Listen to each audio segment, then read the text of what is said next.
आज या ठिकाणी सन्माननीय अप्पर विभागीय आयुक्त यांना आम्ही निवेदन सादर केलेले आहे की या फुलंब्री तालुक्याचे विद्यमान आमदार अनुराधाताई चव्हाण यांचे पती यांनी दोघांनी मिळून केलेला जो काही भ्रष्टाचार आहे तो त्याची सखोल चौकशी करण्यात यावी।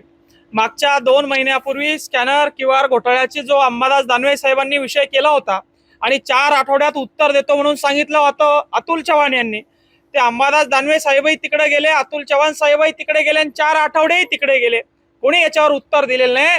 सामान्य माणसाला या ठिकाणी अंधारात ठेवून लाखो करोडो कोटीचे भ्रष्टाचार या अतुल चव्हाण यांनी केलेले आहे। आणि सन्माननीय मुख्यमंत्री, सन्माननीय सार्वजनिक बांधकाम मंत्री यांना देखील आम्ही या निवेदनातून सन्माननीय विभागीय आयुक्त यांच्या मार्फत सांगितलेलं आहे की या तालुक्यामध्ये आमदार असताना पतीला आपण या ठिकाणी जिल्ह्यामध्ये नियुक्ती दिलीच कशी, हे कुठं नियमात बसतं? आमदार पक्षाचं काम करत असताना आमच्या सरकारी टॅक्स मधून पैसा घेणारा हा अतुल चव्हाण त्या आमदाराची पार्टी मजबूत करण्यासाठी, त्या आमदाराचा राजकीय वरदहस्त मजबूत करण्यासाठी मदत करतोय। पैशाच्या बॅगा घेऊन तो अतुल चव्हाण या ठिकाणी फिरतोय।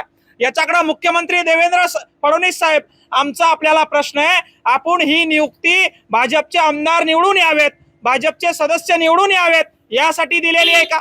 असं असताना आमच्या तालुक्यामध्ये आमदार काम करत नसताना, कुठलेही शासकीय कामं होत नसताना हे अतुल चव्हाण सामान्य माणूस जेव्हा सामान्य माणसाच्या समस्याविषयी या आमदाराला प्रश्न विचारते तेव्हा हे धमकी देण्याचं काम करतंय, तेव्हा सुपाऱ्या देण्याचं काम करतंय।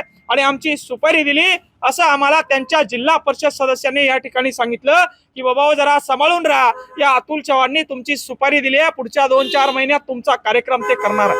अरे आमची सुपारी दिली, आम्ही मरायला घाबरत नाही, पण आमच्या नादाला लागला तर आम्ही नाद केल्याशिवाय सोडत नाही, हे सांगण्यासाठी आज या ठिकाणी आलेलो आहे। आज अतुल चव्हाण यांची तात्काळ बदली करण्यात यावी। सार्वजनिक बांधकाम मंत्री व मुख्यमंत्री यांना आपल्या माध्यमातून माझी विनंती आहे की जर का प्रशासन आणि जर का सुशासन व्यवस्थित चालवायचं असेल, लोकशाही व्यवस्थित चालवायची असेल, तर पत्नी आमदार असताना, पुतण्या आमदार जिल्हा परिषद सदस्य असताना, भाऊ कारखान्याचा या ठिकाणी चेअरमन असताना त्याच अधिकाऱ्याला या तालुक्यामध्ये जिल्ह्यामध्ये पोस्टिंग देणं हे आपल्या नैतिकतेला शोभत नाही। फडणवीस साहेब, आपण वारंवार म्हणता की मी नैतिकदार आहे, मी इमानदार आहे, आणि इमानदार असताना अशा अधिकाऱ्याला महिलाच्या आडून या ठिकाणी राजकीय काम आपण करायला लावताय आणि सामान्य प्रश्नासाठी आवाज उचलणाऱ्या पोरांच्या सुपाऱ्या देण्याचं काम या ठिकाणी अतुल चव्हाण करत आहे। यांच्यावर कडक कारवाई होऊन यांनी केलेल्या पूर्ण भ्रष्टाचाराची, सन्माननीय अंबादास दानवेजी यांनी जो स्कॅनर घोटाळ्याचा उल्लेख केला होता त्याच्यामध्ये ब्र शब्द सुद्धा मागच्या 2 महिन्यामध्ये आलेला नाही। आपण सर्व पत्रकार बांधवांनी त्या बातम्या लावल्या होत्या। काय सेटलमेंट झाली?